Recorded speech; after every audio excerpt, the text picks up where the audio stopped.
చీరలోని గొప్పతనం తెలుసుకో, ఈ చీర కట్టి ఆడతనం పెంచుకో.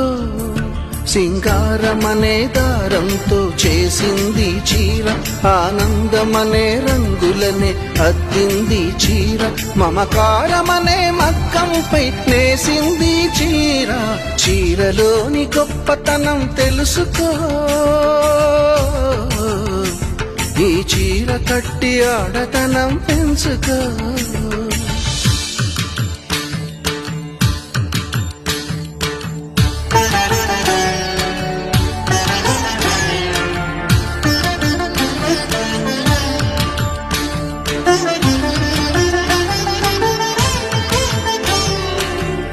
తజం తజం తోట తాహ